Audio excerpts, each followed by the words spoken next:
Thank you for listening. A list of content warnings can be found in the episode description. Take care. Enjoy the show.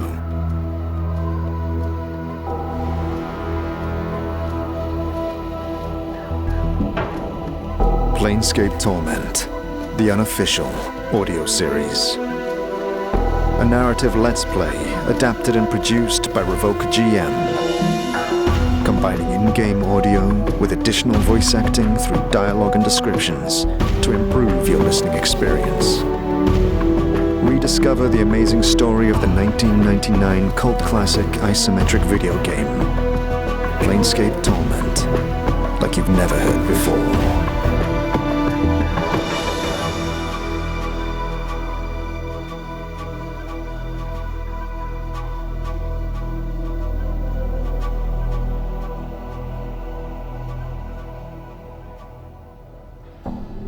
You find Dakon quietly smoking in a booth at the gathering dusk. The glaive set by his side shifts like wind over dunes. The circle of Zerth is set before him. You have chosen to walk the path of true death. Is that wise? I don't know. Given my standing, I can't think of anything other than bringing an end to all this. Do not mistake my words as judgment. I know. I guess I need to convince myself as much as anyone. I do not know myself in this. Dakon's face remains still. Remember, not knowing something can be a tool if upon encountering it, you attempt to know its nature and how it came to be. Walk the path and learn. You have some time waiting for Anna to return. And so, once again, you take up the stone circle, sliding the plates into the configuration Dakon had showed you. Upon the blasted plains, Zerth told Gith there cannot be two skies. In the wake of his words came war. Upon the blasted plains, the people had achieved victory over their Illithid masters. They knew freedom. Yet before the green fires had died from the battlefield, Gith spoke of continuing the war. Many, still filled with the bloodlust in their hearts, agreed with her. She spoke of not merely defeating the Illithids, but destroying all Illithids across the plains. After the Illithids had been exterminated, they would bring war to all other races they encountered. In Gith's heart, fires raged. She lived in war, and in war, she knew herself. All that her eyes saw, she wanted to conquer. Zerth spoke the beginnings of that which was against Gith's will. He spoke that the people already knew freedom. Now, they should know themselves again, and mend the damage that had been done to the people. Behind his words were many other hearts of the people who were weary of the war against the Illithid. Know that Gith's heart was not Zerth heart on this matter. She said that the war would continue. The Illithid would be destroyed. Their flesh would be no more. Then the people would claim the false worlds as their own. Gith told Zerth that they would be under the same sky in this matter. The words were like bared steel. From Zerth came the pronouncement of two skies. In the wake of his words came war. You slide the plates closed and seal the circle, placing it upon the table. You realize, as you do, that Dakon is staring at you, and without waiting, he takes it up and says, "What did you come to know?" I know that Zerth devotion to the people was such that he was willing to protect them from themselves. He knew the Illithids had come not to know themselves in their obsession with control and domination. So he chose to stop Gith before she carried the people to their deaths. There must be balance in all things, or else the self will not hold. Dakon's voice slows, and his hands grip the edges of the unbroken circle. You have seen the words, and know them. He twists it clockwise, and there is a click, as 2 plates slide forth. Dakon stares at the 2 plates in his hand. He makes no move to hand them to you. Dakon, is that second plate for you? Dakon remains silent. His blade has ceased shimmering, the film freezing upon its surface. He is staring at the second plate, paralyzed. Dakon, do you know the 6th circle? He looks up, but his coal-black eyes do not meet your gaze. No. There is nothing more I may teach you. You know the way, as the people know it, and it shall give you the direction by which you may know yourself. That's not what I asked. Do you know the 6th circle or not? It has come to pass that I do not know the 6th circle of Zerthamon. Once I knew it. But I know now I only saw the words. Dakon's eyes stare through you. That is all. It is my path that I no longer know the way of Zerthamon. Dakon, there is one other thing I would know. Why is Vilquar's eye in the circle of Zerthamon? It seems strange. It tells of how the people benefited from a treachery from their own. It seems... I have told you. It is part of the telling of how the people came to know freedom. Do you not listen? His voice flattens, as if he is reciting a passage from memory. It tells the people that even in the greatest treachery, a greater knowing may be achieved. It doesn't sound to me like you believe that. I think there's another reason it's there. I think it's set there because of the 6th circle and the pronouncement of 2 skies.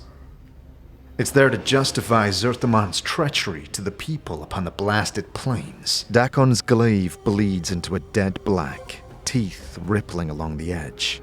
He divided the people upon the blasted plains, Dakon. He divided your people when they were on the path of victory. I would like to believe that it was because he wished to save the people from themselves, but I don't think you believe that. Dakon is silent for a moment. Then he speaks, slowly.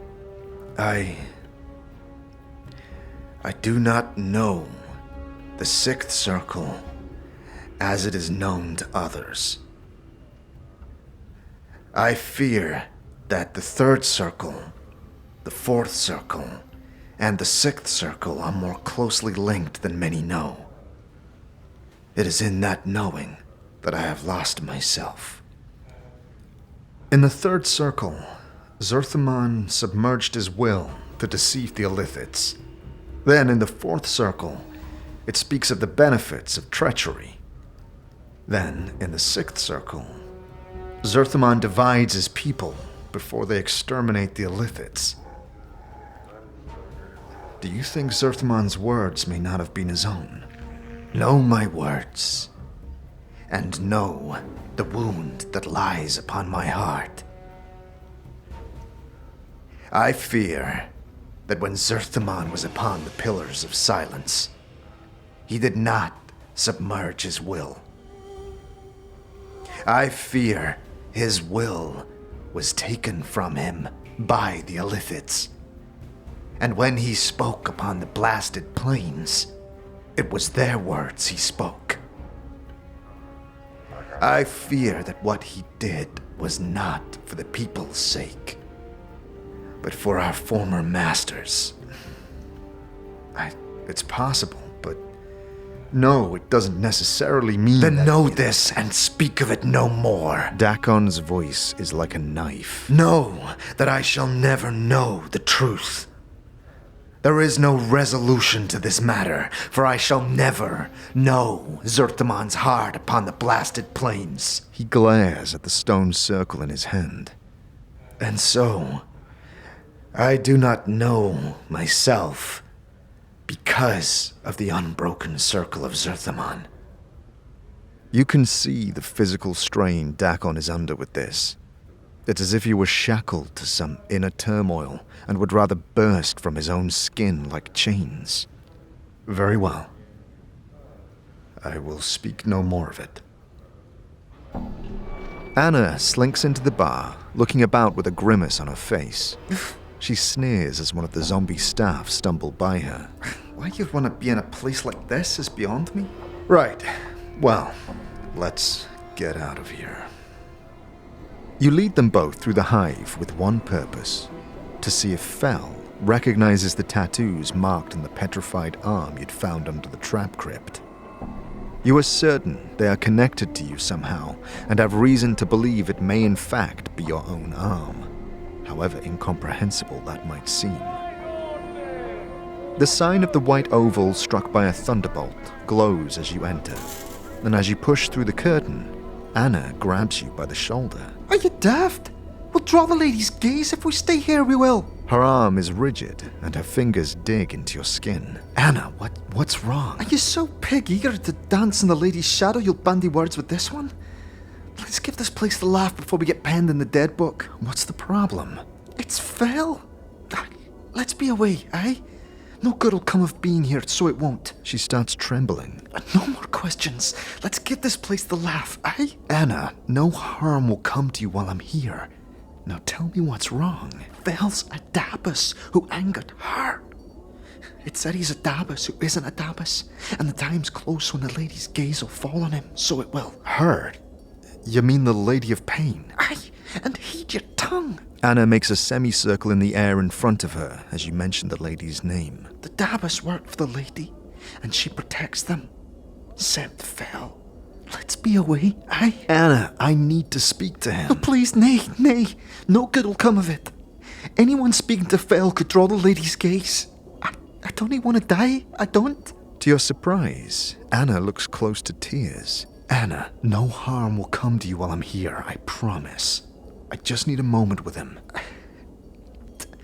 I don't even know why Well, go on then, talk to him. I don't care. How about this? I'll stay here with you in the entrance. Dakon, would you mind showing this to Fel and ask him about the tattoos? Dakon nods and takes the wrapped bundle towards the Dabus before muttering a few words. Fel examines it, tracing the patterns with his finger. He then looks up, and a series of rebuses form. It's hard to see them at first from this angle, but you think you can make them out, hazy at first, then sharpening into focus. The arm is yours. The tattoos are mine. One tattoo speaks of a time when your path was shared by 4 others. What did he say, Dakon? Dakon studies the symbols, but he remains silent. Dakon, what is he saying? The arm is yours. The tattoos are his. You were certain from where you are that you'd seen more in Fel's symbols. Did he say anything more than that? Dakon hesitates for a moment, and suddenly, instinctively, you know Dakon is lying to you. The rest of the symbols are not known to me. Why are you lying to me? Dakon remains still. He does not turn to look at you. He seems to be staring at something leagues away. The symbols... There is no good in knowing the answer to what you ask. Since when has not knowing the truth of something ever really helped anyone, Dakon? The counselor who counsels ignorance betrays his station. There is truth in your words. That truth should be known to me. Finally, Dakon turns to you, his eyes hardened. The symbols speak of 4 you have traveled with in the past. You let go of Anna and approach the center of Fel's studio. Go on. What 4 are these? Fel's symbols swirl before you, and you piece them together. One unloved who loves one who does not love. One who does not see what others see and sees what others do not. One who is familiar and bound with duty.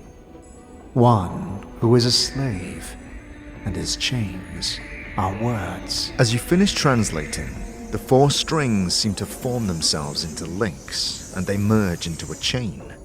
The chain bends until it is a symbol you recognize.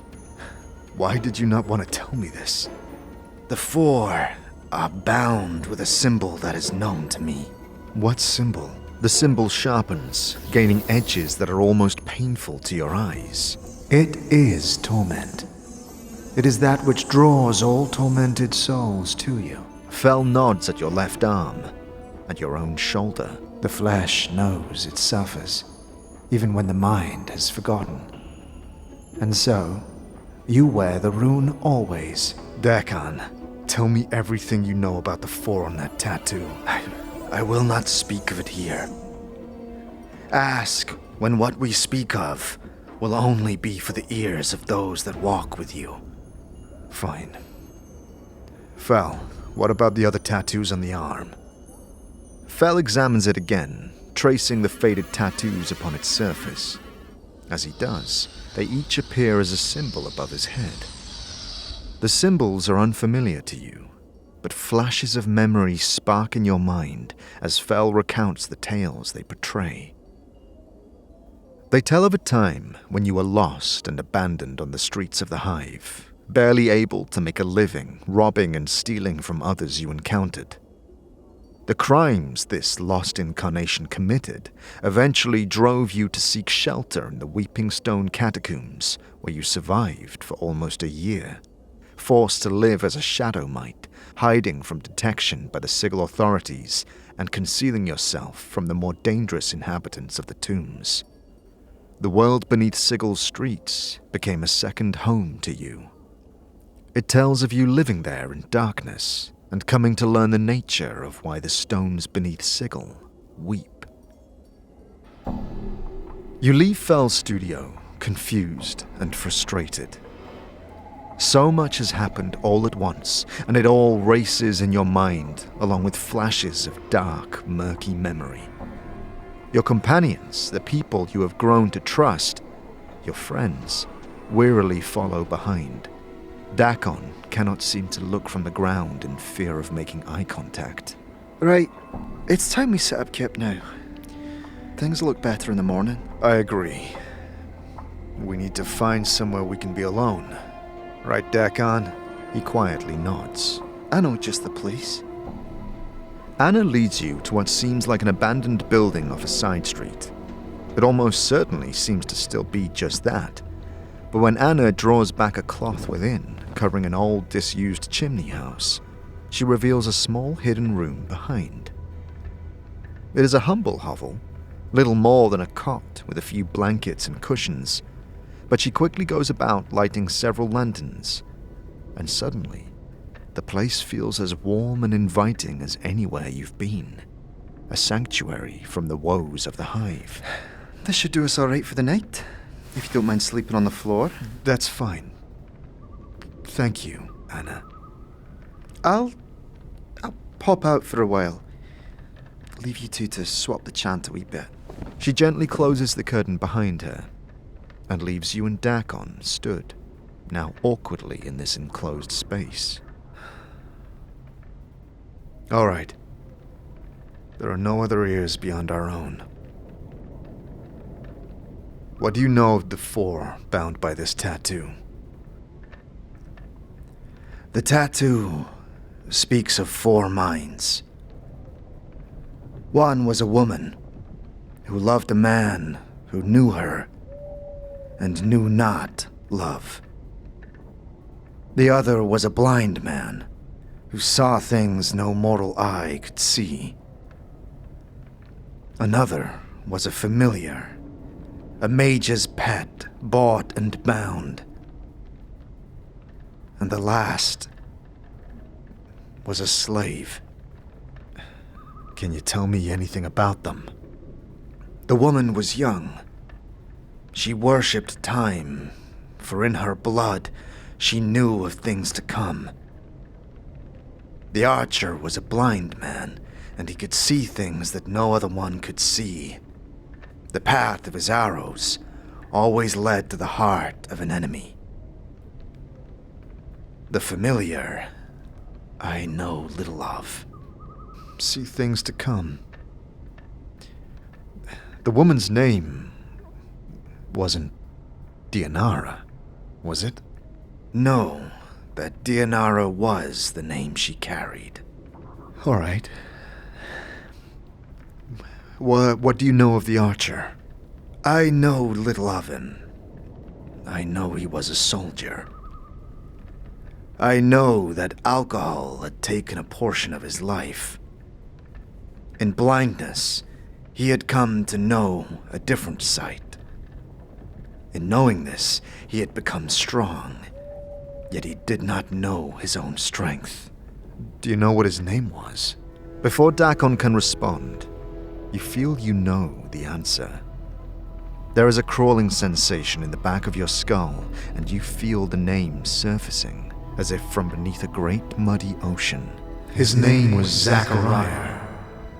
He was blind, but in blindness, he had gained a second sight that allowed him to see things hidden to others.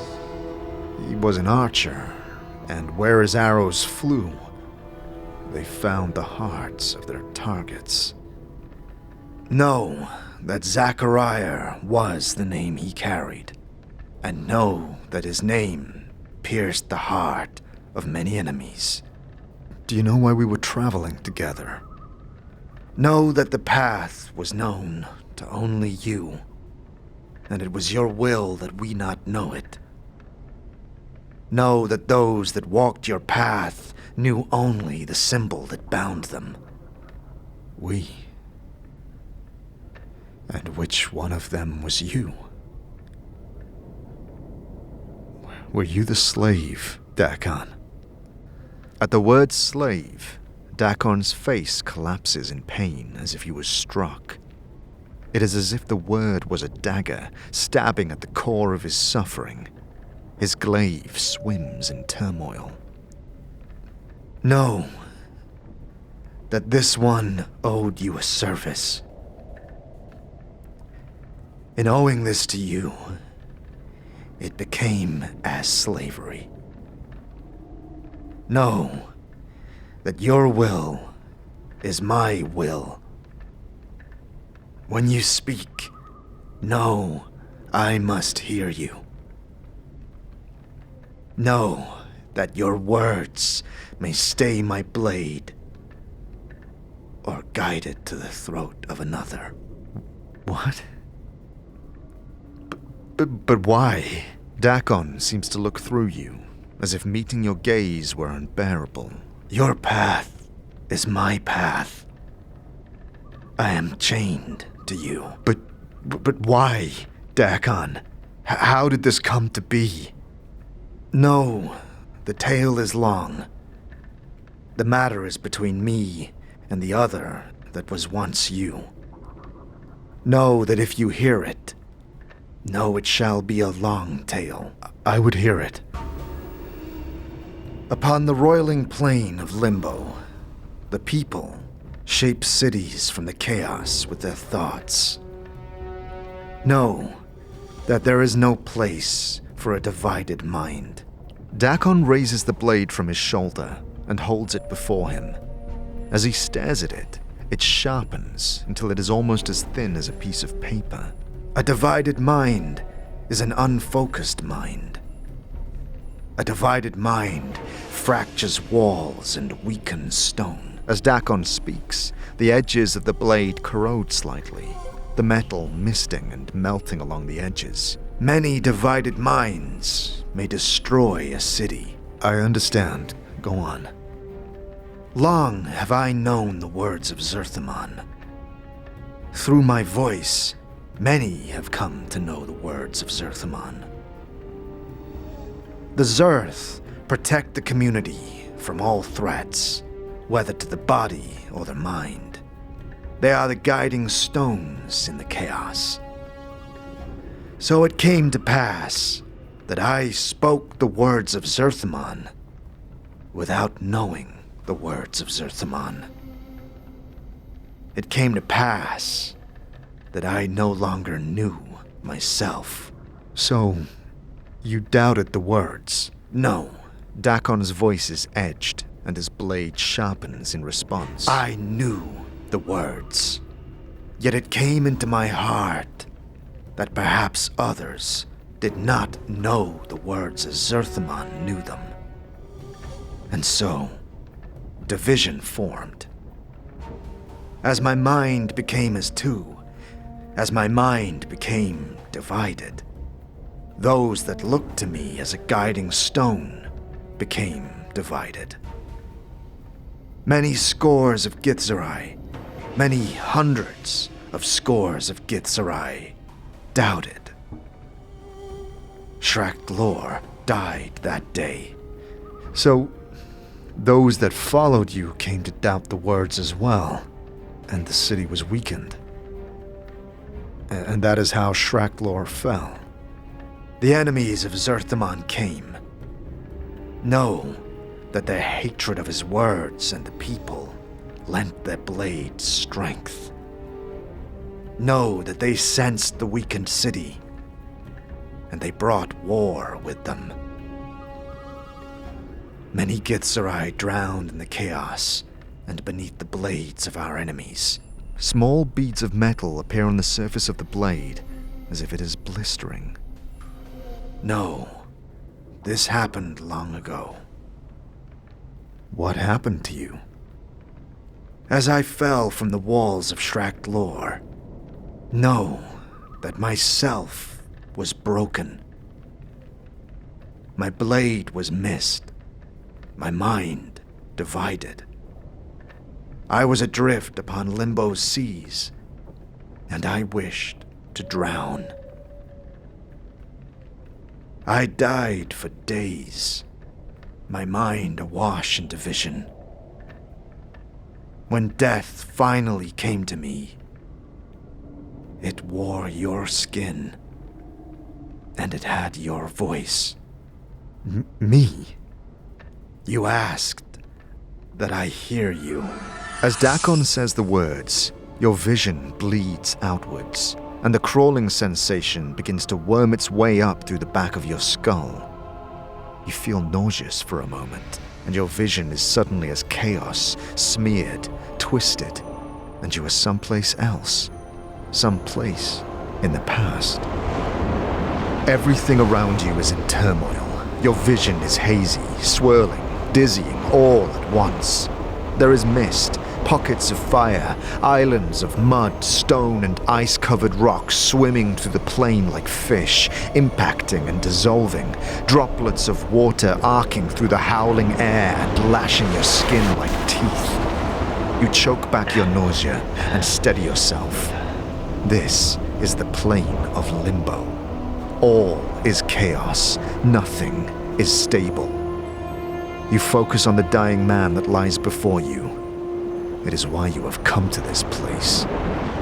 The man is a Githzerai, his body embedded in an earthen pocket that swirls around him. Unconsciously, he has formed a grave from the elements, and though bits of fire and water lick at his face, he does not respond. His hands are ashen, his coal-black eyes focusing on nothing. His emaciated frame speaks of starvation, but you know it is the least of his wounds. It is faith that dealt him the mortal blow. In his limp left hand is a twisted mass of metal, its surface having melted around his fingers like a gauntlet. As you watch, it steams and hisses like some diseased snake. The Githzerai does not seem to be aware of it, but it is that weapon that has brought you here. Dakon, Zerth of Shrek-Lor drowning, last wielder of the Kark blade. Know that I have come to you with the words of Zerthimon, carved not in chaos, but in stone, carved by the will in an unbroken circle. At the word Zerthimon, Dakon's eyes roll in their sockets, and they attempt to focus upon you. With effort, he cracks his mouth to speak, but only a dry hiss emerges. You bring forth the stone from your pack and hold it before him so he can see. Know that the words of Zerthamon inscribed upon this stone are true, and know that your divided mind need be divided no longer. All you must do is take the stone, and you shall know yourself again. Dakon's eyes flicker over the unbroken circle of Zerthamon, and for a moment, you think he might be too close to death to recognize it. Then, the right hand twitches, and he pulls it slowly from its earthen prison, the clumps of earth streaming off it like water in Limbo's chaotic winds. His skeletal hands clutch the stone like a drowning man, and his eyes flash. Know that I have saved your life, Dakon, Zerth of Shrakt lore. Dakon's eyes turn from the stone and flicker over you, and he hisses again, too dry for a moment to muster the words. He blinks, slowly, then speaks, his voice barely above a whisper. But the words are what you wanted to hear. My life is yours, until yours is no more.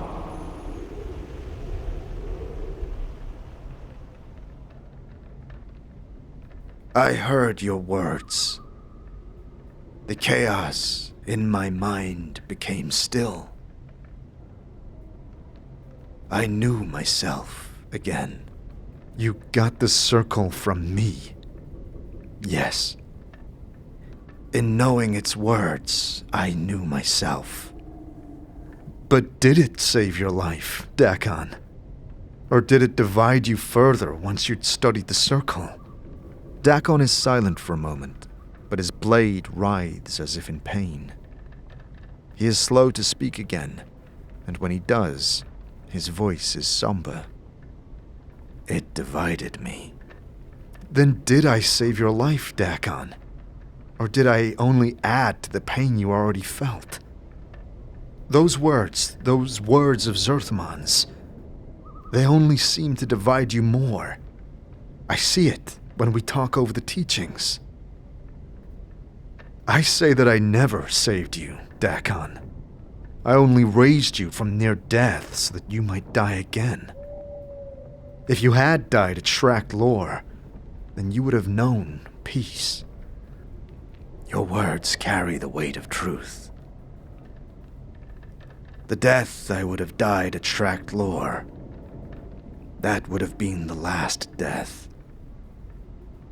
Every day I have lived since is a new death.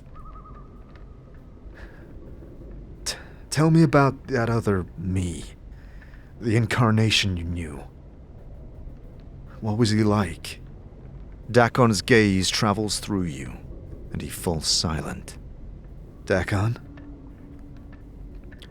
Know that he was different. Know that the differences were not marked on the skin, nor in the way of the weapon, nor in the attire that cloaked him. Know that he was different in the way of thought and the means he acted upon his thoughts. His will became substance. Know that he saw others and did not see them. He knew only how they could serve him. His heart was treacherous and it was cold, and never did its coldness burn him. Did it ever touch you, Dakon? Did he betray you? Dakon's blade begins bleeding into a dull, flat black, and you watch his ridges like teeth begin sprouting from the edge of the blade. It is not my will. You know of this. Tell me, Dakon, did he ever betray you? No, there were many treacheries. Any treachery upon me was by my hand, no other. Tell me, Dakon, what was the treachery? I surrendered my word to him. I surrendered myself. What are you talking about? The people do not allow themselves to be enslaved to another in deed or chains. If we find ourselves in such a cage, we act to free ourselves, even if it means we must endure another cage for a time. You performed a great service for me. In so doing, you enslaved me. I acted to free myself. Know that I surrendered my word and myself to act in your name until your death. But I can't die. That was not known to this one. I surrendered my word to him. I surrendered myself. Know that there is nothing now left that I may surrender, except my life. You saved this one's life. In exchange, your life became mine. Know now that I follow you only so I might die. Dagon, it doesn't have to be that way. I can release you. I don't wish you to be a slave. Consider the debt paid. No. Dakon's forehead creases in pain, and his eyes stare through you. It is not your word that carries the weight, and your word will not free me. The word that chains me is mine. The torment is mine. I know in my heart that the chains remain. Words will not free them. Is there any way you can be freed? You must die a final death. Yet your path is not death's path. There is no resolution to this matter. I swear I will find one, Dagon. I will find one that sets you free. Dakon's voice becomes ragged, as if he has suddenly become sick. No. You have added other words to my words. His expression is pained, and his gaze meets yours. Now, you have chained us both. Thank you for listening to Planescape Torment, the unofficial audio series, a RevocerGM production. To support the show and those involved, please consider subscribing to our Patreon or donating via our Ko-fi page. Links to both are in the description.